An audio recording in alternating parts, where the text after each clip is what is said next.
নাজরানের ৬০ জন খ্রিস্টান মদিনাতে এসেছিল। এই ঘটনাটা এসেছে আসসিরা আল হালাবিয়া আর জাদুল মাআদ ফি হাদি খায়রিল ইবাদ, এই দুইটা গ্রন্থে এই বর্ণনাটা এসেছে। নাজরানের ৬০ জন পাদ্রী তারা মদিনা ভিজিট করতে এসেছে। উদ্দেশ্য কি? তারা শুনেছে মদিনা নাকি অল্প কয়েকদিনের ব্যবধানে এক কোরাইশি ছেলের নেতৃত্বে শান্তির স্বর্গরাজ্যে পরিণত হয়েছে। কে এই মুহাম্মদ, যার নেতৃত্বে এই মদিনার লোকগুলো শান্তির স্বর্গরাজ্যের ছোঁয়া পেল? দেখার জন্য ৬০ জন পাদ্রী এসেছে। এসে তারা অবস্থান করলো। মদিনার পাশে একটা বাজার আছে, এখনো ওখানে বাজার রেখে দেয়া হয়েছে। বাজারে এসে দেখলো মসজিদে নববী থেকে বেলালের আজান শোনা যায়। সুবহানাল্লাহ পড়েন।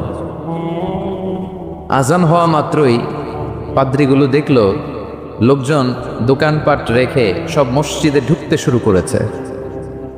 কিন্তু নাজরানের এলাকার লোকেরা যেন দোকানের শাটার নামায়, দোকান বন্ধ করে, ক্যাশ বক্সে তালা ঝুলায়, সবকিছু ঢেকে সিকিউরিটি নিশ্চিত করে এরপরে বেরোয়, এরকম না। স্বর্ণের দোকানদার স্বর্ণের দোকান রেখেই মসজিদে, কাপড়ের দোকানদার কাপড়ের দোকান খোলা রেখেই মসজিদে, ক্যাশ বক্সে তালা না লাগিয়ে সবাই ওযু করতে চলে গেছে। ৬০ জন পাদ্রী তো অবাক। তারা বলে, আসলেই কোরাইশি মুহাম্মদ যেই সমাজ গড়েছে এটাই শান্তির সমাজ। তার নেতৃত্বের কারণে আজকে মদিনাতে এই অবস্থা। এই দেশে চোর নাই, এই মদিনাতে ডাকাত নাই, এই মদিনাতে টেন্ডারবাজ নাই, এই মদিনাতে কোনো দুর্নীতিবাজ নাই। তো তাহলে তো এখানে শান্তি থাকবেই। তারপরও আসছে যেহেতু মুহাম্মদের সাথে দেখা করে যাই সাল্লাল্লাহু আলাইহি ওয়াসাল্লাম। জোহরের সালাত শেষে ওরা ওদের প্রতিনিধি পাঠালো, বিশ্বনবীর কাছে সবাই গেল। বিশ্বনবীকে বলা হলো, নাজরান থেকে ৬০ জন খ্রিস্টান পাদ্রী এসেছে আপনার সাথে দেখা করতে। বিশ্বনবী বললেন, মান কানা ইউমিন বিল্লাহি ওয়াল ইয়াউমিল আখির ফালিউকরিম দাইফা, যে আল্লাহরে বিশ্বাস করে, আখিরাতে বিশ্বাস করে, তার উচিত মেহমানরে সম্মান করা। যদিও ওরা খ্রিস্টান, ওরা আমার মেহমান, কি করি? ওদেরকে তো একটু ভালো জায়গায় বসানো দরকার। আমার তো কোনো বালাখানা নাই, আমার কোনো রাজমহল নাই, তাজমহল নাই, ডুপ্লেক্স ট্রিপ্লেক্স বাড়ি নাই, আমার কোনো প্যালেস নাই, কই বসাই? এক সাহাবী বললে, রাসূলুল্লাহ, জোহরের সালাত পড়ে ফেলেছি, এখন সূর্য ঢলতে শুরু করেছে, পাহাড়ের পাশে এখন ছায়া, আসেন ছায়ায় যেয়ে বসি। বিশ্বনবী বললেন, না, একে তো অন্য ধর্মের, আবার ধর্মীয় পাদ্রী, এদের সম্মান আছে, ওইখানে নিয়ে কিভাবে বসাই আমি? আরেকজন বললো, ইয়া রাসূলুল্লাহ, আমার খেজুর বাগানের খেজুর সব পেকে গেছে, গত সপ্তাহে পেড়ে ফেলেছি, এবার আমার খেজুরের ডালপালা পাতা দিয়ে আমি একটা বিছানা বানাই, ওইটার উপরে নিয়ে বসেন ৬০ জনকে। বিশ্বনবী বললেন, না, তো দামি মেহমান, এখানে বসাইলে তো হবে না। উপায়ন্তর না পেয়ে বিশ্বনবী বললেন, ওদের জন্য আমার মসজিদে নববীর তালা খুলে দাও। ৬০ জন খ্রিস্টান পাদ্রী মসজিদে নববীতে ঢুকলো এবং আল মাশরিক মানে পূর্ব দিক হচ্ছে ওদের কেবলা। বিশ্বনবীর সাথে মিটিং করার পরে পূর্ব দিকে বসে ওরা ইবাদত করলো। সুবহানাল্লাহ পড়বেন না? এই হচ্ছেন আমাদের বিশ্বনবী, যিনি মানবতাকে স্যালিউট করেছেন, মানবতাকে সম্মান দেখিয়েছেন। এখানে উনি খ্রিস্টান আস্তিক নাস্তিক দেখে নাই, উনি দেখেছে এরা মানুষ। এরা কি মানুষ। এজন্য ইসলাম চায় আমাদেরকে মানুষের মতো মানুষ বানাতে। কিসের মতো মানুষ? মানুষের মতো মানুষ। আমরা যেন মানুষের মতো মানুষ হতে পারি, আল্লাহ তৌফিক দাও। তাহলে ইসলাম যে মানবতার ধর্ম, এটা বুঝতে পারছেন? ৩ নাম্বার, আশ-শুমুল, all encompassing social system. Islam হচ্ছে একটা সামগ্রিক, the way of life, encompassing way of life, সামগ্রিক জীবন ব্যবস্থা। এটা একটা ফুল প্যাকেজ, এটাকে আলাদা করে মানা যায় না। এটা মানলে পুরোটাই মানতে হয়, পুরোটাই। অনেকে সুবিধা মতো মানে, আছে না নাই? মিষ্টি খাওয়ার সুন্নত মানে, আছে না নাই? নামাজ পড়ার সুন্নত মানে, দান সৎকার সুন্নত মানে, কিন্তু হকের পক্ষে থেকে গালিগালাজ শুনতে হবে, কিছু মাইরও খাইতে হবে, এই সুন্নত মানে না, আছে না নাই? কিন্তু আপনাকে মানলে পুরোটাই মানতে হবে, অল এনকম্পাসিং সোশ্যাল সিস্টেম। আল্লাহ বললেন, মা ফাররাতনা ফিল কিতাবি মিন শাই, এই কিতাবে আমি কিছুই বাকি রাখি নাই, সব দিয়ে দিয়েছি, যা লাগবে তার সব আল্লাহর এই কিতাবে আছে না নাই? অনেকে সুবিধাজনকভাবে মানে যেটা মানলে তার সুবিধা, তার ফ্যামিলির সুবিধা, তার দলের সুবিধা, ওগুলো মানে। যেটা মানলে তার বিপদ, তার দলের বিপদ, ওইটা মানে না। এরকম ডাকাইতেছে না নাই? ইসলামরে আলাদা করে মানা যায় না। ইসলাম মানলে পুরোটাই মানতে হবে। অনেকে ফ্যামিলিতে ইসলাম মানে, ব্যবসা প্রতিষ্ঠানে ইসলাম মানে, কিন্তু রাজনৈতিক অঙ্গনে ইসলাম মানতে চায় না। আছে না? এটা কি ইসলাম মানা হইল? আফাতুমিনুনা বিবাদিল কিতাব ওয়া তাকফুরুনা বিবাদ। কিছু মানবা কিছু ছাড়বা, এগুলো বললে তুমি মুমিন হইতে পারবা? কথা বলেন। মিষ্টি খাওয়ার সুন্নাত মানে, মাইর খাওয়া যে সুন্নাত মানে না, আছে না নাই? সুন্নাত নয় শুধু দাওয়াতের মেহমান, সুন্নাত নয় শুধু খাওয়া শেষে মধুপান, আরো কিছু সুন্নাত আছে তুমি জানো কি? জানলেও জীবনে কখনো তা মানো কি? আরো কিছু সুন্নাত আছে তুমি জানো কি? জানলেও জীবনে কখনো তা মানো কি? ঠিক কিনা? সুন্নাত নয় শুধু সুমধুর আলাপ, আর সুন্নাত হলো হুঙ্কার গর্জন। সুন্নাত নয় শুধু মেষ চড়াতে যাওয়া, আর সুন্নাত হলো পাথরের আঘাত খাওয়া। মোহাব্বতে তার সুদিনের সাথী তুমি, দুর্দিনেও তার পাশে থাকো কি? আরো কিছু সুন্নাত আছে তুমি জানো কি? জানলেও জীবনে কখনো তা মানো কি? ঠিক কিনা? খাওয়ার পরে খালি মিষ্টি খাইলাম, মিলাদের পরে জিলাপি খাইলাম, এগুলো ইসলাম? হ্যাঁ? 3 বছর বিশ্বনবী শিয়াবে আবি তালেবে জেল খেটেছেন, পাথরের আঘাত খেয়েছেন, একটা দিন শান্তিতে ঘুমাইতে পারে নাই। আল্লাহ বলেছেন কুম ফাআনজির, হে নবী দাঁড়ান, দাঁড়ান। তাফসিরে জিলালিল কোরআনের রচয়িতা সাইদ কুতুব শহীদ উনি তাফসিরে লিখেছেন, এই যে কুম ফাআনজির তাফসিরে লিখেছেন, আল্লাহ বললেন নবী আপনি দাঁড়ান। ওই যে দিন কায়েমের আন্দোলনে তিনি দাঁড়ালেন, আর বসতেই পারেন নাই। সুবহানাল্লাহ পড়েন। তাহলে এই ধর্মটা শামিল, জামিয়া, মানিয়া, শামিল, সবকিছুকে অন্তর্ভুক্ত করে। এটাকে কাটছাট করে মানা যাবে? ইসলামের 4 নাম্বার বৈশিষ্ট্য হচ্ছে আল উমুম,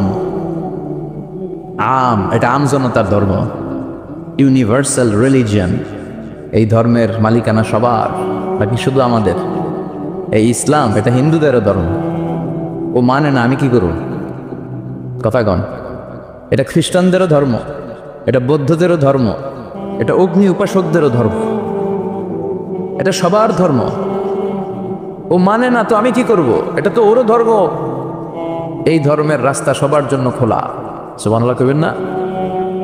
কোন হিন্দু ভাই যদি এসে বলে হুজুর আমি এফিডেভিট করে নিয়ে আসছি, আমি হিন্দু ধর্মে থাকতে চাই না, আপনি শাহাদাত বানিয়ে আমারে পাঠ করান, আমি মুসলমান হব, এই কথা বলার সুযোগ আছে? যে না, তোমার ঢোকার সুযোগ নাই। যতগুলা কোঠা ছিল কোঠা শেষ, তুমি আর ঢুকতে পারবে না। কথা কন। ঢুকতে পারবে সবার জন্য। The door of Islam is open for everyone on earth. এই পৃথিবী সবার জন্য খোলা। কিন্তু আপনি ইহুদি ধর্মের দিকে তাকান। ইহুদি ধর্মের একটা পদ্ধতি হচ্ছে, কেউ চাইলে ইহুদি ধর্ম গ্রহণ করতে পারে না। এটা জানেননি আপনারা? খ্রিস্ট ধর্ম গ্রহণ করা যায়, ইসলাম ছেড়ে দিয়ে আপনি খ্রিস্ট ধর্ম গ্রহণ করতে পারবেন। এই জন্য দেখবেন অনেক ব্যাপটিস্ট মিশনারি আছে বাংলাদেশের পাহাড়ি এলাকায়, ওখানে নৃগোষ্ঠী চাকমা টাকমা এদেরকে খ্রিস্টানরা খ্রিস্টান বানায় ফেলায়। তারপর উত্তরবঙ্গে মঙ্গা পীড়িত এলাকা, ওখানে টাকা পয়সা দিয়ে আমাদের অনেক মুসলমানরাও খ্রিস্টান বানানোর চেষ্টা করে, কারণ খ্রিস্ট ধর্মে এটা আছে। কিন্তু ইহুদি ধর্মে এই সিস্টেম নাই। কত বড় গাদ্দার! ওদের ধর্ম যদি কেউ মানতেও চায়, ওরা ঢুকতেও দেয় না। বাই বর্ন ইহুদি হইলে সে ইহুদি, তাও বাবা ইহুদি হইলে হবে না, মা ইহুদি হইতে হবে। কথা কন। বাবা ইহুদি, কিন্তু এই ইহুদি বাবা বিয়ে করছে খ্রিস্টান মহিলারে, তাদের ক্রসিং এ যে বাচ্চা আসবে ওটা ইহুদি হয় না, ওটা খ্রিস্টান। কত বড় গাদ্দার! শুধু মা যদি ইহুদি হয় তাহলেই তার সন্তান ইহুদি হওয়ার মর্যাদা পাবে। নাউজুবিল্লাহ পড়েন। আমাদের ধর্মটা কি এমন? আমাদের রবের পরিচয় কি? আলহামদুলিল্লাহি রাব্বিল আলামিন। তিনি গোটা বিশ্বের রব, জগৎ সমূহের রব। সাগর জগৎ, মহাকাশ জগৎ, সৌর জগৎ, অদৃশ্য জগৎ, সব জগতের মালিক তিনি, সবার রব তিনি। নাকি আল্লাহ বলছে আলহামদুলিল্লাহি রাব্বিল মুসলিমিন, তিনি মুসলমানদের রব।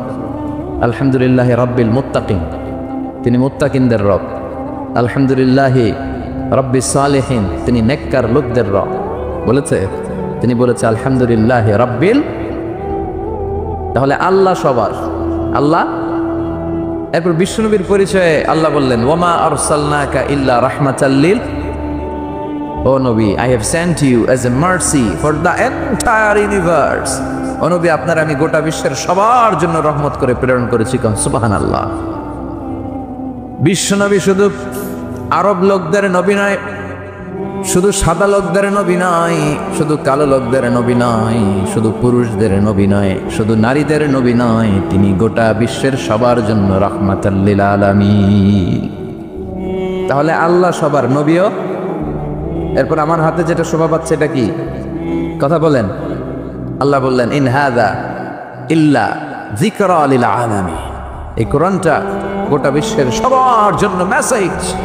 এটা শুধু আমাদের জন্য নয়, শুধু খ্রিস্টানদের জন্য নয়, এই কিতাবটা সবার কিতাব। সুবহানাল্লাহ পড়েন। তাহলে আমাদের ধর্ম এটা হচ্ছে ইউনিভার্সাল রিলিজিয়ন, ইউনিভার্সাল, সবার জন্য। যে কেউ চাইলে এই ধর্মে ঢোকার সুযোগ আছে না নাই? আলহামদুলিল্লাহ পড়েন। কয়টা গেল? 4টা। 5 নাম্বার হচ্ছে আত-তাইসির, মানে সিম্পলিসিটি, সহজ। ইসলাম মানা কঠিন না সহজ? সুবহানাল্লাহ কইবেন না? কোন মুফতি যদি কখনো এমন ফতুয়া দেয় যে এই ফতুয়াটা মানাই যাচ্ছে না, এত কষ্ট, তাহলে বুঝবেন এই ফতুয়ায় ভেজাল আছে। কথা বলেন।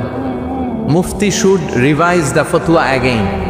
মুফতির আবার একটু পড়াশোনা করতে হবে, নতুন করে রিভাইজ দিয়ে ওনার ফতুয়াটা দেয়া দরকার। কারণ ইসলামের এমন কোনো বিধান নাই যেটা মানতে কষ্ট হয়, কারণ ইসলাম মানা সহজ। চিৎকার করে বলেন ঠিক কিনা? Simplicity is the beauty of Islam. সহজীকরণ এটা ইসলামের একটা সৌন্দর্য। অনেকে এত কঠিন করে, এইটা করা যাবে না, ওইটা করা যাবে না, এমনি তাকানো যাবে না, অমনি খাওয়া যাবে না, তো আমি কর্ম কি? কিচ্ছু করা যাবে না, তো কর্ম কি ওটা বল। সহজ। ইসলাম হচ্ছে সহজ। আর দিন ইউসরুন লা উসরা ফি, দিন সহজ, এর মধ্যে কাঠিন্যতা নেই। কত সহজ দেখেন। আওয়াজ করে উত্তর দেন তো, দাঁড়িয়ে নামাজ পড়া কি ফরজ? যদি কেউ দাঁড়িয়ে নামাজ পড়তে না পারে, বসে পড়লে কবুল করবে কে? বসে পড়তে পারে না, শুয়ে পড়লে কবুল করবে কে? তাহলে কঠিন না সহজ? অজু করে নামাজ পড়া ফরজ, অজু করতে পারে না, তায়াম্মুম করে পড়লে কবুল করবে কে? বিয়েতে মোহর দেয়া কি? কথা কন। ওয়া আতুন নিসা সাদাকাতিহিন্না নিহলা, সন্তুষ্ট চিত্তে মোহরানা দিয়ে দাও। এখন আমরা মোহরানা দেই না, যৌতুক খাই। কথা কন। মানে উল্টা করে ফেলছি আর কি। আমরা দিমু, এখন হেতিরা দেয় আঙ্গরে। আছে না নাই? কত বড় ডাকাত, নির্লজ্জ। মেয়েটাকে তোমার হাতে দিল মানে বাবা তার কলিজাটা ছিঁড়ে তোমার হাতে দিল। আর কি চাও? কলিজায় তো নিয়ে গেছো তুমি মিয়া। এই ডাকাতি বন্ধ করেন, এই ডাকাতদেরকে বয়কট করেন, এই সামাজিক অসঙ্গতির বিরুদ্ধে আন্দোলনে দাঁড়ান। যৌতুক হারাম, আর মোহরকে ফরজ করলো কে? টাকা দিয়ে মোহর দিতে হবে, সম্পদ দিয়ে মোহর দিতে হবে। এখন মোহর যদি দিতে না পারেন, বিশ্বনবীর কাছে এক সাহাবী এসে বলে ইয়া রাসূলুল্লাহ, বিয়ে করব, মোহর আছে? কয় না। কি আছে? কয় কিচ্ছু নাই। কিচ্ছু নাই মানে? এই তল্লাটা আমার সে গরিব কেউ নাই, তাহলে বিয়ে করবা কেন? সাহাবী বলে বয়স তো বসে থাকে না। বিশ্বনবী বলেন হ্যাঁ, তা তো কথা ঠিক। তো কি করা যায়? তুমি কোরআন পারো? পারি। আর এক মহিলা সাহাবীকে বলল আমার কাছে ভালো পাত্র আছে, বিয়ে করবে? করব। তুমি কোরআন পারো? কয় না, পারি না। দুজনকে বিয়ে পড়াই দিলেন। আর মেয়েকে বললেন না, তোমার স্বামীর সম্পদ দিয়ে মোহরানা দেওয়ার ক্ষমতা নাই, তুমি কোরআন পারো না, তোমার হাজবেন্ড মাশাআল্লাহ কোরআন পারে, সে তোমাকে প্রতিদিন কোরআন শিখাইয়া দিবে, এটাই তোমার বিয়ের মোহর। কঠিন না সহজ? ইউরিদুল্লাহু বিকুমুল ইউসর ওয়ালা ইউরিদু বিকুমুল উসরা, আল্লাহ কঠিন চায় না, আল্লাহ সহজ চায়। এজন্য যারা ইসলাম বুঝাতে যে কঠিন কঠিন বিষয় আপনাদের উপর চাপায়, বুঝবেন এটা মদিনার ইসলাম নয়, বুঝবেন এটা আল্লাহর পাঠানো ইসলাম নয়। মুআজ ইবনে জাবালকে বিশ্বনবী এক জায়গার ইমাম বানালেন। উনি ওইখানে ইমামতির সুযোগ পেয়ে মাগরিব আর এশার সালাতে লম্বা লম্বা কেরাত পড়ে, বুখারীর বর্ণনা। আর ওই এলাকার মুসল্লিরা হচ্ছে কৃষক মুসল্লি, খেজুর বাগানে কাজ করে। তো এরা খেজুর বাগানে কাজ করে হাত পাও ধুয়ে মাগরিবের নামাজে যখন আসছে, আয়েশা দেখে সূরা বাকারা দিয়া ধরছে। কোন সূরা দিয়ে? কোরআনের সবচেয়ে ছোট সূরা, তাই না? তো কতক্ষণ দাঁড়ায় থাকবে এরা? এরা তো দাঁড়ায় থাকতে পারে না। নামাজ টামাজ তুইয়া দিছে দৌড়। নিজেরা নামাজ পড়ে বিশ্বনবীর কাছে বিচার, ইয়া রাসূলুল্লাহ এমন ইমাম পাঠাইছেন, দেখেন আমরা হইতেছি কৃষক সাহাবী, খেজুর বাগানে কাজ করি, আর ইমাম সাহেব ধরছে মাগরিবে সূরা বাকারা, এশার সালাতে সূরা আলী ইমরান। বিশ্বনবী রেগে গেলেন, মুআজ ইবনে জাবালকে ডেকে পাঠালেন। বিশ্বনবী রেগে ওনাকে বললেন, আফাত্তানুন আনতা ইয়া মুআজ, মুআজ তোমার কি ফিতনা বাজানোর জন্য এলাকা ইমাম বানাইছিলাম? তুমি কি ফিতনা তৈরি করছো? খবরদার, ইয়াসসিরু ওয়ালা তুআসসিরু, সহজ করে ইসলামকে প্রকাশ করবা, কঠিন করো না। বাশশিরু ওয়ালা তুনাফিরু, মানুষকে দিনের দিকে ডাইকো, দিন থেকে ভাগায়ও না। আমরা মানুষকে দিন থেকে ভাগাই, আমরা এমন এমন ভাবে দিনকে প্রকাশ করি আর প্রচার করি, মানুষ দিনের কথা শুনলে দেয় দো, ওই সাহাবাদের মতো। জোরে বলেন ঠিক কিনা? তাহলে ইসলাম মানে কঠিন না সহজ? বিশ্বনবী সাহাবাদেরকে নিয়ে মসজিদে নববীতে কথা বলছেন। ইন দ্য মিন টাইম এক বেদুইন, মানে আরবি লোক, সভ্যতার ছিটে ফোটা সে দেখে নাই, বেদুইন লোক ওট নিয়ে মসজিদে নববীর দরজা খুললাম, মসজিদের ভিতরে ওট লয়ে ঢুকছে। শুনতেছেন? এরপর মসজিদে নবীর পিলারে ওট বেঁধে মসজিদে নবীর মাঝখানে পেশাব করতে বসছে। উমরে ফারুক এরকম করতেছে, দাঁড়া তোর পেশাব করে দেখাইতেছি আজকে। অন্যান্য সাহাবারাও রেগে গেলেন, ওকে মারবেন, চারদিক দিয়ে ঘেরাও দিচ্ছে। বিশ্বনবী সবাই ডেকে আনলে, এই এদিকে আসো, ওর কাম সারতে দাও, আগে ওর কাজ সারতে দাও। কারণ কত বড় ফিলোসোফার ছিলেন আমার নবী। পেশাব পায়খানার মাঝখানে কাউরে ধমক দিল, ওর পেশাব যদি আটকে যায়, ওর এত বড় রোগ হবে, এটা অপারেশন ছাড়া বাঁচানো যাবে না। এজন্য টয়লেটে কেউ ঢুকলে আপনি দরজায় জোরে আঘাত করবেন না, চিৎকার করে ডাকবেন না। আগে তার ইউরিনটা পাস করতে দেন, তার ওয়াশরুম ক্লিয়ার করতে দেন। কি করবেন? কাশি দিবেন। আপনারও টয়লেটে যাওয়া দরকার, কিন্তু বাইরে না, ভিতর থেকে। কি করবেন? এরকম কাশি দিবেন, অথবা পায়চারা করেন, সহনীয় আওয়াজ করেন, যাতে সে বুঝে someone is waiting outside, he is in danger, he is in danger, যে কোনো সময় কাম সারা দিতে পারে। তো তাকেও সুযোগ করে দেন। কিন্তু ওয়াশরুম সারার সময় জোরে কাউকে ডাকা যায় না। বিশ্বনবী এটাই করলেন, বললেন এই ডেকো না, এদিকে আসো, কাজ সারতে দাও। তিনি বেদুইনকে ইচ্ছে মতো পেশাব করতে দিলেন। পেশাব শেষে বিশ্বনবী বললেন, এবার পেশাবের উপর সিজলাম মিন মা, এক বালতি পানি ঢেলে দাও। পানি ঢেলে দিলেন। বেচারা মনের আনন্দে পেশাব করে বেরিয়ে যেতেছে। বিশ্বনবী ডাক দিলেন, ইয়া আরাবি, দাঁড়াও। দাঁড়ালো। সে বলল, তুমি যেখানে পেশাব করছো এই জায়গাটা কি জানো? কয় না, জানি না। কয় এটা আমাদের ইবাদতগাহ, এখানে আমরা আমাদের রবরে ডাকি, আমাদের স্রষ্টার জিকির চলে এখানে, তুমি এই জায়গায় পেশাব করেছো। সে তো অবাক, কিরে আমি এদের ইবাদতগাতে পেশাব করছি আর আমার সাথে এরকম মিষ্টি আলাপ? আমরা তো এরকম কেউ করলে ওর 12টা বাজায় দিতাম। বিশ্বনবী বললেন, এই কাজটা তোমার ঠিক হয়নি, এটা আমাদের পবিত্র জায়গা। বিশ্বনবীর এই সুন্দর আচরণ দেখে সে বলে, আপনি কে? বিশ্বনবী বললেন, আমি এই জামানার এবং আখেরি জামানার পয়গাম্বর, আমার কাছে ওহী আসে, আমি সব নবীর সেরা নবী। সে বলল, তাহলে আর দেরি কেন, আপনি আমাকে পড়িয়ে দেন লা ইলাহা মুহাম্মাদুর। এভাবে ইসলাম প্রচারিত হয়েছে। Simplicity is the beauty of Islam. সহজভাবে উপস্থাপন করাটাই হচ্ছে ইসলামের পদ্ধতি, ঠিক কিনা? কয়টা গেল? হ্যাঁ, 5টা থাক আজকে। হ্যাঁ, শুনবে? আচ্ছা, 6 নম্বর হচ্ছে দ্বীনুল ফিতরা, মানে ন্যাচারাল রিলিজিয়ান, ন্যাচারাল ইনস্টিংক্ট। এই ধর্মটা স্বভাব সুলভ ধর্ম। পরিবেশ সুলভ ধর্ম, রুচিসম্মত ধর্ম। সুবহানাল্লাহ পড়েন। এই ধর্মের এমন কোনো নিয়ম নাই যেটা আপনার রুচির সাথে যাবে না, পরিবেশের সাথে যাবে না, বেখাপ্পা বেমানান এমন কোনো নিয়ম আছে? কিন্তু পৃথিবীর অনেক ধর্মে আছে না নাই? খ্রিস্টান ধর্মে কেউ অপরাধ করলে ওটারে পানির নিচে চুবায় রাখে, ওদের পবিত্র জায়গার পানি ওটার মধ্যে চুবায় রাখলে ওর সব গুনাহ মাফ হয়ে যায়। এটা কি মাথায় ধরে? ধরে না। হিন্দু ধর্মে, হিন্দু ভাইদেরকে আমি কষ্ট দেওয়ার জন্য বলছি না, বুঝানোর জন্য প্রক্রিয়াটা। একটা প্রথা ছিল সতীদাহ প্রথা হিন্দু ধর্মের। মানে হিন্দুদের কোনো পুরুষ মারা গেলে, স্বামী মারা গেলে শ্মশানে মৃত লাশকে ওরা পোড়ায় না।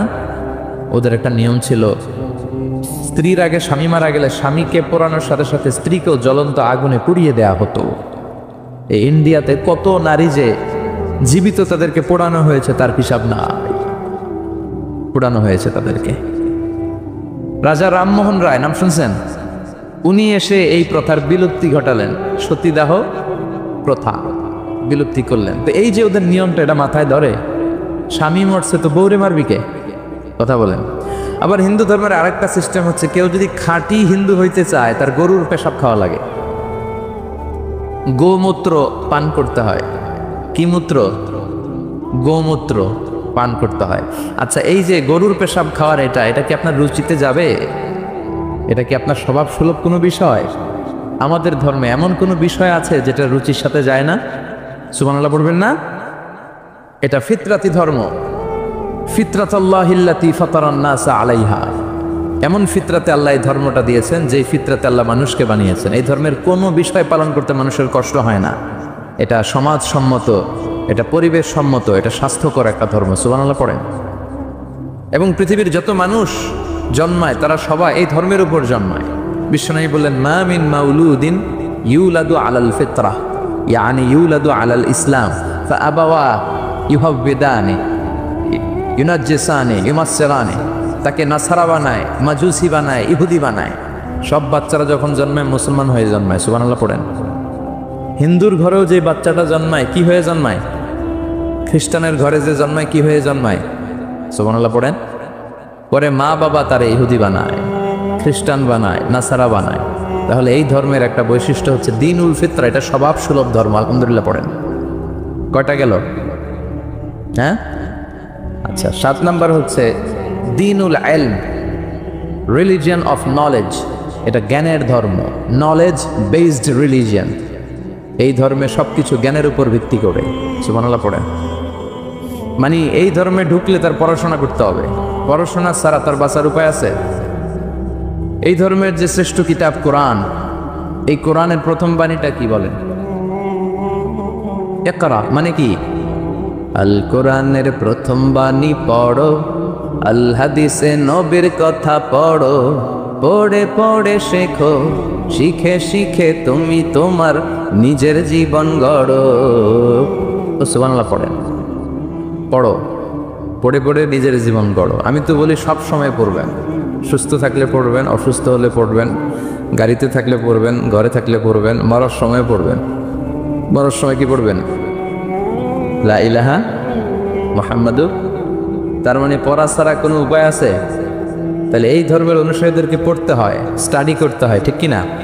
আর বিশ্বনবী বললেন, তলাবুল ইলমি ফারিদাতুন আলা কুল্লি মুসলিম ওয়া মুসলিমা। পড়া, ধর্মীয় জ্ঞানার্জন করা সব মুসলিম নারী পুরুষের জন্য ফরজ করে দিয়েছে কে? দেখেন জ্ঞানকে ইসলাম কত মর্যাদা দিয়েছে। কবরে 3টা প্রশ্ন করা হবে, রব কে, ধর্ম কি, এই লোকের নাম কি, মুহাম্মদ সাল্লাল্লাহু। 3টা প্রশ্নের পরে আপনাদেরকে আরেকটা প্রশ্ন করা হবে, তুমি কেমনে শিখলা? এই 3টা প্রশ্নের উত্তর কেমনে জানলা? আপনাকে বলতে হবে, আমি কোরআন সুন্নাহর আলোকে জেনেছি। চিল্লায় বলেন ঠিক কিনা? তাহলে পড়াশোনা ছাড়া কোনো উপায় আছে? ইলম, দ্বীনুল ইলম বলে এটাকে, জ্ঞানের ধর্ম, নলেজের ধর্ম। আপনাকে জ্ঞান অর্জন করতেই হবে। আবু দারদা রাদিয়াল্লাহু তাআলা আনহু একজন সাহাবী, উনি বলেছেন, কুন আলিমান, আলেম হও। কি হও? আও মুতাআল্লিমান, অথবা আলেমের কাছে শিখো। আও মুহিব্বান, অথবা আলেমকে ভালোবাসো। আও মুত্তাবিআন, অথবা আলেমের অনুসরণ করো। শুনতেছেন? কুন আলিমান, আলেম হও। আও মুতাআল্লিমান, নয় আলেমের কাছে শেখো, আও মুহিব্বান, অথবা আলেমকে ভালোবাসো, আও মুত্তাবিআন, অথবা আলেমের অনুসরণ করো, ওয়ালা তাকুনিল খামিস, 5 নাম্বারটা হয়েও না। এই 4টা হও, 5 নাম্বারটা হয়েও না। 5 নাম্বারটা কি? আলেম বিদ্বেষী। ফাতাহলিক, আলেমের বিরুদ্ধে লাগলে, আলেমদের ব্যাপারে অন্তরে বিদ্বেষ রাখলে তোর দুনিয়াও শেষ, আখিরাতও শেষ। চিল্লায় বলেন ঠিক কিনা? ওয়ালা তাকুনিল খামিস, 5 নাম্বারটা হয়েও না। ওই লাইনে যাও না, ওই লাইনে গেলে সব শেষ। তাহলে এলম অর্জনের দরকার আছে না নাই? আমাদের ধর্ম এটা জ্ঞানের ধর্ম, আলহামদুলিল্লাহ পড়ে। কয়টা গেল? হ্যাঁ, 8 নাম্বার হচ্ছে দীনুস সালাম। আমাদের ধর্মটা হচ্ছে দ্য রিলিজিয়ন অফ পিস, শান্তির ধর্ম। সুবহানাল্লাহ বলবেন না? এজন্য শান্তির বার্তা পৌঁছানোকে এই ধর্মের গ্রিটিংস, অভিবাদন পদ্ধতি বানিয়ে দেওয়া হয়েছে। সালাম, কারোর সাথে দেখা হইলে কি করতে হয়? সালাম দাও। সাইয়েদনা আদম আলাইহিস সালামকে আল্লাহ যখন তৈরি করলেন, আল্লাহ বললেন আদম তুমি সালাম দাও। সুবহানাল্লাহ পড়েন। তাহলে সালাম দিতে হয়। শান্তি, ইসলাম কখনো অশান্তিকে প্রশ্রয় দেয় না। ইসলাম চায় ঘরে বাইরে রাষ্ট্রে সব জায়গায় কি থাকুক? শান্তি। আর আমরাও কি চাই? এ পৃথিবীর সব মানুষ একটা জিনিস চায়, সেটা কি? মানুষ হচ্ছে শান্তির কাঙ্গাল, শান্তির ভিখারি। শান্তি চায় মানুষ। আর শান্তি আছে কোথায়? ইসলামে। চিল্লায় বলেন শান্তি আছে কোথায়? এবং বিশ্বনবী যখন রাজা বাদশাদের কাছে চিঠি লিখে পাঠাতেন, মুকাউকেসের কাছে পাঠিয়েছেন, আসহামার কাছে পাঠিয়েছেন নাজ্জাশীর বাদশা, হিরাক্লিয়াসের কাছে পাঠিয়েছেন রোমের বাদশা। চিঠি যখন বাদশাদের কাছে লিখে পাঠাতেন, বিশ্বনবী লিখতেন, প্রথম শব্দটা বিশ্বনবীর চিঠির প্রথম শব্দ ছিল সালাম। চিঠির প্রথম শব্দ ছিল কি? সালাম। তিনি লিখতেন সালামুন আলা মান ইত্তাবা আল হুদা, শান্তি তার উপর যে হেদায়েত পছন্দ করে। তারপর লিখতেন আসলিম তাসলাম, ইসলাম মানো শান্তিতে থাকবা, দুনিয়াও শান্তি আখিরাতেও শান্তি। সুবহানাল্লাহ পড়ে। তাহলে এই ধর্মের আরেকটা বৈশিষ্ট্য হচ্ছে দীনুস সালাম। এটা শান্তির ধর্ম। কিসের ধর্ম? শান্তির ধর্ম। কয়টা গেল? 8টা। 9 নম্বর হচ্ছে দীনুল ওয়াসাতিয়াতি ওয়াল ইআতিদাল। This religion is a balanced religion, ভারসাম্যপূর্ণ জীবন ব্যবস্থা। ওয়াকাযালিকা জাআলনাকুম উম্মাতান ওয়াসাতা লিতাকুনু শুহাদা আলান নাস। আর অনুরূপভাবে আমি এই ধর্মকে তোমাদেরকে ব্যালেন্সড, ভারসাম্যপূর্ণ করে তৈরি করেছি। বাড়াবাড়িও নাই, সারাসারিও নাই। সুবহানাল্লাহ কোন? কিন্তু আমগো মধ্যে দুইটাই আছে। হ্যাঁ, বাংলাদেশে যারা ইসলাম পালন করে বেশিরভাগ কেউ গেছে বাড়াবাড়িতে, কেউ গেছে সারাসারিতে। কেউ বাড়াবাড়ি করতে করতে এমন জিনিস লাগাইছে যেগুলো ইসলামে নাই, আর কেউ বাদ দিতে এমন বাদ দিছে ইসলামের অনেক কিছুই ওটার ভিতরে নাই। আমাদেরকে ওয়াসাতিয়ার মধ্যে থাকতে হবে। আল ওয়াসাতিয়া। সবাই আমার সাথে সাথে বলেন আল ওয়াসাতিয়া। আবার বলেন আল ওয়াসাতিয়া। এর মানে হচ্ছে মধ্যম পন্থা। এর মানে কি? কোরআন সুন্নাহর আলোকে আপনার মধ্যম পন্থায় আসতে হবে। বাড়াবাড়িও নয়, ছাড়াছাড়িও। এটা কোরআন থেকে নেওয়া। ওয়াকাযালিকা জাআলনাকুম উম্মাতান ওয়াসাতান, ওয়াসাতিয়া, মাঝামাঝি থাকা। এমনকি বিশ্বনবীও যদি মাঝামাঝির চেয়ে কম বেশি করেছেন, আল্লাহ বিশ্বনবীকে শাসন করেছেন। সুবহানাল্লাহ পড়েন। বিশ্বনবীর গায়ে একবার একটা জামা। কয়টা জামা? আর কোনো জামা নাই। ফাজাআ সাইল, একজন ভিক্ষুক আসলো, এসে বলে ইয়া রাসূলুল্লাহ আমার একটা জামা দেন। কি দেন? বিশ্বনবীর কাছে জামা কয়টা? দয়ার নবী, মায়ার নবী, ওই একটা জামাই খুলে দিয়ে দিলেন। এবার বিশ্বনবীর গায়ে জামা আছে, সাহাবারা আসছে, রাষ্ট্রীয় কাজে বেরোতে হবে। কিভাবে বেরোবে? গায়ে তো জামা নেই। আল্লাহ আয়াত নাজিল করলেন ওয়াল্লাযীনা ইযা আনফাকু লাম ইউসরিফু ওয়া লাম ইয়াকতুরু ওয়া কানা বাইনা যালিকা কাওয়ামা। ও নবী, যখন দান করবেন আপনার বৈশিষ্ট্য হবে কিপটামিও করবেন না, আবার যা আছে সবও দিয়ে দিবেন না। ওয়ালাকিন বাইনা যালিকা কাওয়ামা, মাঝামাঝি থাকবেন নবী। বুঝাতে চাইলেন আপনার যদি 3টা জামা থাকতো একটা দিতেন, 2টাও যদি থাকতো একটা দিতেন। একটা দিলেন আর একটা আপনার ছিল একটা, ওইটা তো হকদার বেশি আপনি নিজেই। এখন নিজে বেরোবেন কি করে? সুবহানাল্লাহ পড়তে মনে চায় না? কি ধর্ম! কত সুন্দর ইসলাম আমরা পেয়েছি। বাড়াবাড়ির সুযোগ নাই, আপনাকে মাঝামাঝি থাকতে হবে। এটা ভারসাম্যপূর্ণ জীবন বিধান। আল্লাহু আকবার। দেখেন কতটা ভারসাম্যপূর্ণ। আমাদের যাতে সুবিধা হয় এই বিষয়গুলো ইসলাম গুরুত্ব দিয়েছে। বিষ্ণু বলেছেন ইযা জা আল আশা ওয়াল আশা ফাকদ্দিমুল আশা ক্বাবলা আল আশা। রাতের শেষ নামাজের নাম হইতেছে এশার নামাজ। কিসের নামাজ? আর রাতে যে আমরা ডিনার করি, নৈশ ভোজ বা খাওয়া, এটারে আরবিতে বলে আশা। খাওয়ারে কি বলে? নামাজরে কি বলে? এশা। আবার বলেন, খাওয়ারে কি বলে? আর নামাজ? বিষ্ণু বলেন এশা আর আশা যদি একসাথে আসে, এশার আজানও হয়েছে আর বিরিয়ানির প্যাকেটও আসছে, বিষ্ণু বললেন ফাকদ্দিমুল আশা ক্বাবলাল আশা, এশার আগে আশাটা খাইয়া লও। কারণ বিরিয়ানি থুইয়া নামাজে দাঁড়াইলে বিরিয়ানির চিন্তা আছে না নাই? নামাজে দাঁড়াই ভাববেন হায় রে কোন প্যাকেটটা জানি পাই, হ্যাঁ ছোট রান না বড় রান, ঠান্ডা হইল না গরম থাকলো, টেনশন আছে না নাই? দেখেন কি সুন্দর ইসলাম। এক সাহাবী বলল উসল্লিল লাইলা কুল্লাহ, আমি সারা রাত নামাজ পড়বো, তাহাজ্জুদ পড়বো, আমি রাত্রে ঘুমাবো না। আরেক সাহাবী বলল আসুমুদ দাহার ফালা উফতির, আমি আজকে থেকে প্রতিদিন রোজা রাখবো, রোজা আর ভাঙবো না। আরেক সাহাবী বললেন আ'তাজিলুন নিসা ফালা আনকিহ আবাদা, আমি আজকে থেকে আমার আর স্ত্রীদের কাছে যাব না, আমি বৈরাগ্য জীবন গ্রহণ করব আল্লাহর ইবাদতের জন্য। এই ঘটনা বিশ্বনবীর কানে গেল, বিশ্বনবী রেগে গেলেন, বিশ্বনবী সাহাবীদেরকে ডাকলেন। বিশ্বনবী বললেন তোমরা কি আমার চেয়েও বেশি মুত্তাকি হতে চাও? আমার চেয়ে বেশি আল্লাহওয়ালা হতে চাও? আচ্ছা একটু বুঝে শুনে বলেন তো, বিশ্বনবীর চেয়েও বেশি আল্লাহওয়ালা হওয়া যায়? বিশ্বনবীর চেয়েও বেশি মুত্তাকি হওয়া যায়? বিশ্বনবীর চেয়ে বড় বুজুর্গ হওয়া যাবে? আমার নবী সবচেয়ে বড় বুজুর্গ। বিশ্বনবী বললেন আমি তোমাদের চেয়ে আল্লাহরে চিনি বেশি, মানি বেশি, আমি তোমাদের চেয়ে বেশি মুত্তাকি। এরপরে আমি বিয়ে করছি, স্ত্রীদের সাথেও মিশি, আবার সময়ও কাটাই। সুবহানাল্লাহ পড়েন। আমি রাত্রে তাহাজ্জুদ পড়ি, আবার ঘুমাইও। আমি মাঝে মাঝে রোজা রাখি, মাঝে মাঝে রাখি না। সুবহানাল্লাহ পড়েন। তো আমার সমস্যা হয় না, তোমরা এগুলা পাইলা কই? আমার তাকওয়াতে তো কোনো সমস্যা হয় নাই। এজন্য যে নামাজের কথা বলছো সে রাতে কিছু অংশ ঘুমাবা, বাকি অংশ নামাজ পড়বা। যে বলছো স্ত্রীদের সাথে মিশবা না, তোমার এই কাফারা দিয়ে তুমি ফিরে আসো, স্ত্রীদের সাথে অবশ্যই সময় কাটাবে। আর যে বলেছো আজীবন রোজা রাখবো, আজীবন রোজা রাখার কোনো সিস্টেম নাই, ভেঙে ভেঙে রাখবা, সোমবার বৃহস্পতিবার রাখবা। আর বেশি রাখতে চাইলে একদিন রাখবা, আরেকদিন রাখবা না, একদিন রাখবা, আরেকদিন রাখবা না। এটা সিয়াম ও দাউদ আলাইহিস সালাম, দাউদ নবীর রোজা, এর চেয়ে শ্রেষ্ঠ রোজার হতে পারে? এটা ভারসাম্য পাইছেন? মাঝামাঝি পাইছেন? তাহলে বাড়াবাড়ি আর সারাসারিতে যাওয়া যাবে? থাকতে হবে মাঝামাঝি। চিল্লায় বলেন থাকতে হবে মাঝামাঝি। কয়টা গেল? হ্যাঁ আচ্ছা, সর্বশেষ হচ্ছে আল ওযুহ। আল ওযুহ মানে ক্ল্যারিটি। ইসলামে কোনো গোজামিল নাই, আছে সব সুস্পষ্ট। ইন্নাল হালালা বাইয়িন ওয়া ইন্নাল হারামা বাইয়িন, হালাল সুস্পষ্ট, হারাম সুস্পষ্ট, কোনো গোজামিল নাই। বিষ্ণু বললেন তারাকতু আলা মাহাজ্জাতিন বাইদা লাইলুহা কানাহারিহা লা ইয়াসিগু আনহা ইল্লা হালিক। এমনভাবে ইসলামটা আমি রেখে গেলাম, দ্বীপ প্রহরের সূর্যটা যেমন স্পষ্ট, আমার রেখে যাওয়া ইসলামটাও স্পষ্ট।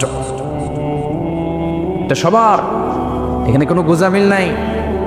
এই কিতাবটা সবার, সবাই পড়তে পারবে। অনেকে বলে এটা আলেমদের কিতাব, কথা কন, এটা আলেমরা পড়বে, আমরা পড়ুন কেন? আছে না?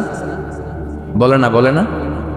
অনেকে বলে এটা হুজুররা পড়বে, আমরা পড়ুন কেন? এটা ধরা যাবে না, এটা ধরা যাবে না। এটা ধরেন না দেখেই তো বিপদে আছেন। এটা যেদিন ধরবেন সব সলিউশন পেয়ে যাবেন। চিল্লায় বলেন ঠিক কিনা? সমাধান চাও যদি জীবনে, মরণে ফিরে যাও, খুঁজে নাও চোখ রাখো কোরআনে। ঠিক কিনা?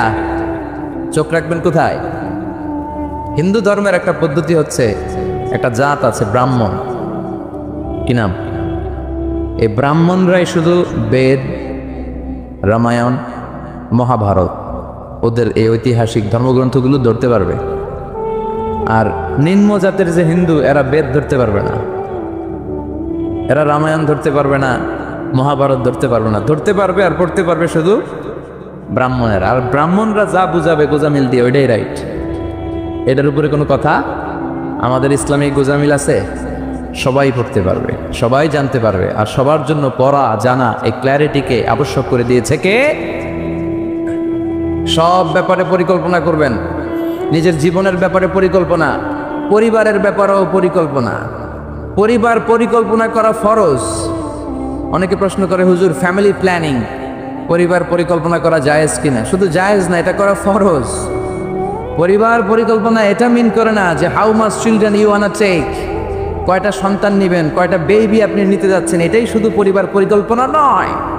আপনার কোন ছেলেটারে হাফিজ বানাবেন, কোনটারে কারি বানাবেন, কোনটারে মুফাসসির বানাবেন, কোনটারে জনপ্রতিনিধি হিসাবে গড়ে তুলবেন, কোনটারে নেতা বানাবেন, কোনটারে সমাজ সেবক বানাবেন, কোনটাকে বিশ্বনবীর মতো ক্যারিয়ারের দিক থেকে ব্যবসায়ী বানাবেন, কোন মেয়েটারে কোন স্কুলে কোন মাদ্রাসায় পড়াবেন, প্রতি মাসে পুরো ফ্যামিলির সবাই মিলে কোন সূরাটা মুখস্থ করবেন, তাহাজ্জুদের নামাজে ওঠার জন্য কি কি প্ল্যান নেবেন, এগুলোর কনস্ট্রাকটিভ গঠনমূলক প্ল্যানিং পরিকল্পনা নেওয়ার দরকার আছে না নাই? এটাই হচ্ছে পরিবার পরিকল্পনা। এজন্য শুধুমাত্র কয়টা সন্তান আমি নিব, সন্তান নিব কি নিব না, এটাই পরিবার পরিকল্পনা নয়। পুরো জীবনটা কিভাবে সাজাবেন, ছেলে মেয়েগুলো দিয়ে কি করতে চান, করাতে চান, এগুলো পরিবার পরিকল্পনার অংশ। চিল্লায় বলেন ঠিক কিরা? আমরা আল্লাহর কাছে কামনা করি 2017-তে আমরা যা পাপ করেছি আল্লাহ মাফ করে দেখ। আমিন। 2017-তে আমরা যাই করি না কেন, 2018 সালটা যেন আমাদের হয় শুকরিয়ার বছর, কল্যাণের বছর, শান্তির বছর। সব ধরনের দাঙ্গা হাঙ্গামা, পেট্রোল বোমা, হরতাল, মারামারি থেকে আল্লাহ আমার সুজলা সুফলা শস্য শ্যামলা সোনার বাংলাদেশকে হেফাজত করুক। আমরা পড়ি আমিন। 2018 সালের একটা নামাজ যাতে আমাদের কাজা না হয়, প্রতিদিন যাতে কোরআনের তেলাওয়াত দিয়ে আমাদের সকালটা শুরু হয়, আল্লাহ তৌফিক দাও, পড়ে না আমিন। সম্মানিত ভাইয়ের, আমাদের সময় খুব কম, কথা অনেক বেশি, এজন্য ভূমিকাতে আর কথা না বলে আমরা সরাসরি আলোচনায় চলে যাই। তার আগে আমরা শুরুতেই আল্লাহ তাআলার দরবারে শুকরিয়া জানাই যে আল্লাহ তাআলা আমাদেরকে এরকম চমৎকার একটি পরিবেশে বিকেলবেলায় মহাবিশ্বের মহাবিশ্বয় মহাগ্রন্থ আল কোরআন আল করিম থেকে কিছু কথা শুনবার জন্য তৌফিক এনায়েত করেছেন। আমরা ফরমালি আল্লাহকে থ্যাঙ্কস জানাই, ধন্যবাদ জানাই।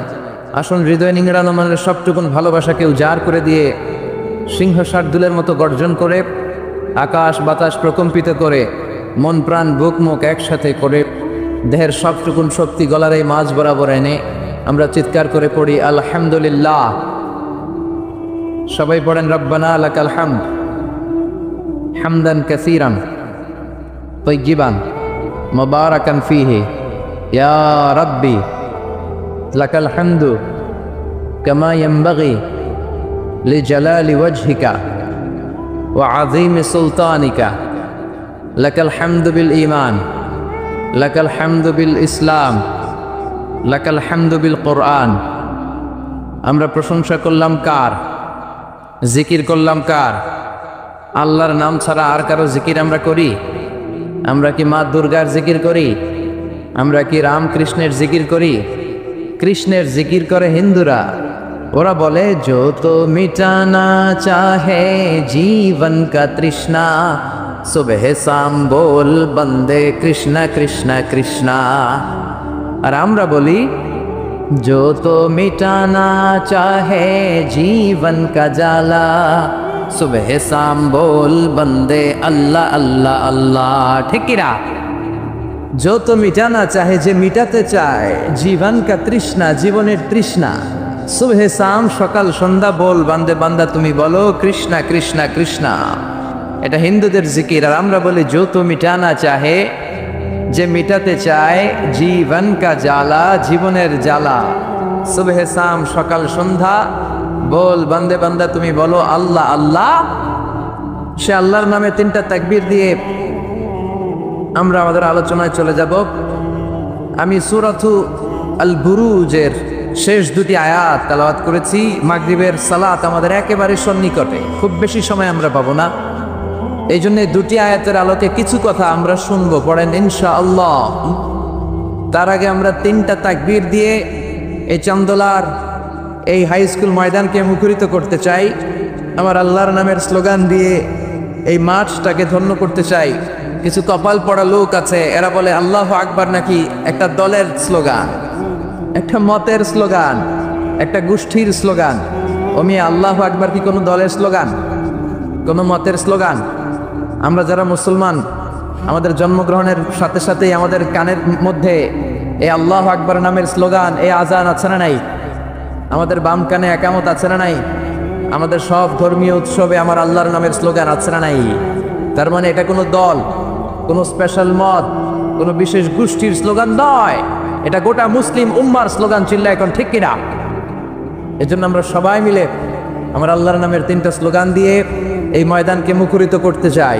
আসুন, আমাদের দেহের যত শক্তি আছে সবগুলো শক্তিকে উজাড় করে একসাথে আমরা আল্লাহর নামে স্লোগান দেই। আল্লাহর নামে স্লোগান দিয়ে এই মাঠটা কাঁপানো যাবে তো? কাঁপানো যাবে মুসলমান? আমি পড়বো লিল্লাহি তাকবীর, আপনারা পড়বেন আল্লাহু আকবার। আপনারা সবাই রেডি? রেডি? পড়েন লিল্লাহি তাকবীর, লিল্লাহি তাকবীর, লিল্লাহি তাকবীর। আল্লাহ আমাদের স্লোগানগুলোকে তুমি কবুল করো, এই স্লোগানগুলোকে নাজাতের ওসিলা বানাও, মিজানের পাল্লায় স্লোগানগুলোকে উহুদ পাহাড়ের সমান ভারী করো। আমি সূরাতুল বুরুজের শেষ 2টি আয়াত তেলাওয়াত করেছি। বাল হুয়া কুরআনুম মাজিদ ফি লাওহিম মাহফুজ। আল্লাহ বলছেন এই কোরআনটা হচ্ছে একটা সম্মানিত কিতাব। বাল হুয়া কুরআনুম মাজিদ, সবাই পড়েন বাল হুয়া কুরআনুম মাজিদ ফি লাওহিম মাহফুজ। এটা হচ্ছে কোরআনে মাজিদ, সম্মানিত কোরআন। আর এই কোরআনের বাড়ি হচ্ছে লাউহে মাহফুজে। আল্লাহ কোরআনের জন্য একটা বাড়ি বানিয়ে দিয়েছেন। সপ্ত আকাশের উপরে সিদরাতুল মুনতাহা, তার উপরে বাইতুল মামুর, ফেরেশতাদের কাবা, তার উপরে আল্লাহ তাআলা কোরআনের জন্য একটা ডুপ্লেক্স বাড়ি বানিয়ে দিয়েছেন, যেটার নাম লাউহে মাহফুজ। চিল্লায়ে পড়েন আল্লাহু আকবার। কোরআনের জন্য আল্লাহ বাড়ি বানালেন আর বললেন বাল হুয়া কুরআনুম মাজিদ, বরং এটা হচ্ছে কোরআনে মাজিদ। কোরআনে মাজিদ নামটা কেমন লাগে? রফিক ভাই এখানে কি লেখা পড়েন? কোরআন, কোরআন শরীফ। আপনাদের এখানে লেখা কোরআন শরীফ, কিন্তু আল্লাহ বললেন বাল হুয়া কুরআনুম। আফসোসের বিষয় হচ্ছে আমরা আমাদের এই বাংলাদেশ সহ ভারত, পাকিস্তানে এই কোরআন আল করিমকে, কোরআনে মাজিদকে কোরআন শরীফ বলে বেশি অভ্যস্ত, কিন্তু কোরআনের ভেতরে কোথাও কোরআনকে কোরআন শরীফ বলা হয় নাই। বিশ্বনবী সাল্লাল্লাহু আলাইহি ওয়াসাল্লাম তার হাদিসের কোথাও কোরআনকে শরীফ বলে নাই। আরবরাও কোরআনকে কোরআন শরীফ বলে না। এখন থেকে কোরআনকে কোরআন শরীফ বলবেন না কোরআনে মাজিদ বলবেন? আল্লাহ বললেন বাল হুয়া কুরআনুম মাজিদ ফি লাওহিম মাহফুজ। কত চমৎকার চমৎকার নাম আল্লাহ তাআলা কোরআনের ভেতরে কোরআনের জন্য দিয়েছেন।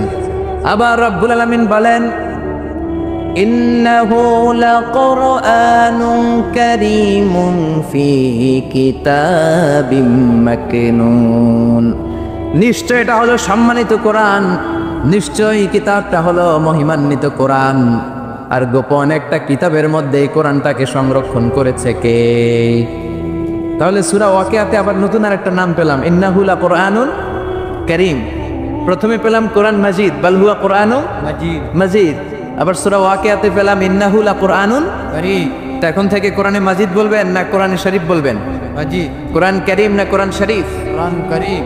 আবার আল্লাহ বললেন ইয়াসিন ওয়াল কুরআনিল হাকীম ইন্নাকা লামিনাল মুরসালিন। ইয়াসিন ওয়াল কুরআনিল, কি সুন্দর নাম! কোরআনে হাকীম, কোরআনে কারীম, কোরআনে মাজিদ, এগুলো রেখে দিয়ে আমরা বলি কোরআন শরীফ। আর অনেক নাম আছে। আবার আল্লাহ কোরআনকে বললেন কোরআনে আযীম, ওয়ালাকাদ আতাইনাকা সাবআম মিনাল মাসানি ওয়াল কুরআনাল আযীম। ও নবী, আমি আপনাকে নিত্য পাঠনীয় শক্তবাক্য মানে সূরাতুল ফাতিহা দান করেছি, আর তার পাশাপাশি আমি আপনাকে সুমহান কোরআন, কোরআনে আযীম দান করেছি। সুবহানাল্লাহ। তার মানে কোরআনের আরেকটা নাম পাওয়া গেল কোরআনে আযীম, মহিমান্বিত কোরআন, সুমহান কোরআন। আবার আল্লাহ তাআলা এই কোরআনকে আরেক জায়গায় বললেন এটা কোরআনে আরবি। বিশ্বনবী আরবি ভাষায় কথা বলতেন, তাই তিনি রাসূলে আরবি। আর এই কোরআন যেহেতু আরবি ভাষায় নাজিল হওয়া, তাই এই কোরআনের আরেক নাম হচ্ছে কোরআনে আরবি। পড়েন সুবহানাল্লাহ। রব্বুল আলামিন বলেন ইন্না আনজালনাহু কুরআনান আরাবিয়্যান লাআল্লাকুম তাআকিলুন। নিশ্চয় আমি আল্লাহ তাআলা এই কোরআনকে সুস্পষ্ট আরবি ভাষায় নাজিল করলাম, যাতে করে তোমরা কোরআন বুঝতে পারো। সুবহানাল্লাহ। কত চমৎকার নাম কোরআনে আরবি। আবার আল্লাহ এই কোরআনের আরেকটা নাম দিয়েছেন কোরআনে আজীব, বিস্ময়কর কোরআন, মহাবিশ্বের মহাবিস্ময় মহাগ্রন্থ আল কোরআন। আল্লাহ বললেন ইন্না সামি'না কুরআনান আজাবা। জিনদের কথাকে আল্লাহ কোট করলেন। নিশ্চয় আমরা শুনলাম কোরআনান আজাবা, আজীব কোরআন, ইয়াহদি ইলার রুশদি ফাআমান্না বিহি, যেই কোরআনটা হেদায়েতের দিকে মানুষকে পথ দেখায়, ফলে আমরা সবাই কোরআনের উপর ঈমান আনলাম। সুবহানাল্লাহ। খেয়াল করেছেন কতগুলো নাম আল্লাহ কোরআনের জন্য দিয়ে দিলেন। আল্লাহ বললেন এটা কোরআনে আজীব, বললেন এটা কোরআনে আজিম, বললেন এটা কোরআনে আরবি, আল্লাহ বললেন এটা কোরআনে হাকিম, এটা কোরআনে করিম, এটা কোরআনে মজিদ। এই সবগুলো থইয়া আমরা ডাকি কি? কোরআন শরীফ। এবার চান্দলার ভাইয়েরা বলেন, আজ থেকে এই কোরআনকে কি কোরআন শরীফ বলবেন না কোরআন মজিদ? কোরআন শরীফ বলবেন না কোরআনে করিম? কোরআন শরীফ বলবেন না কোরআনে হাকিম? আল্লাহ এটাকে বললেন বাল হুয়া কোরআনুম মজিদ, এটা হচ্ছে মহিমান্বিত কোরআন, এটা হচ্ছে সম্মানিত কোরআন। মহাবিশ্বের মহাবিশ্বয় সবচাইতে নন্দিত কিতাবটা আজকে আমাদের কাছে নিন্দিত। কিন্তু অবাক করার বিষয় হচ্ছে যে বইটাকে আল্লাহ তাআলা আমাদের হেদায়েতের জন্য দিলেন, এই বইটা নিয়ে কটু কথা বলে এরকম কিছু বেয়াদব বাংলাদেশে আছে না নাই? আমার আব্বারে গালি দাও কিছু বলবো না, আমার দলকে গালি দিলেও কিছু বলবো না, কিন্তু আমার কোরআনকে গালি দিলে খবর আছে না নাই? আমার নবীরে গালি দিলে খবর আছে না নাই? আমরা মুসলমান কোরআন পাগল, চিল্লা এখন ঠিক কিনা? আমরা এই কোরআন নিয়ে বাঁচতে চাই, এই কোরআন বুকে নিয়ে মরতে চাই। রাজি আছো মুসলমান? কারা কারা রাজি? দুহা তুচু করে আল্লাহর দেখাও।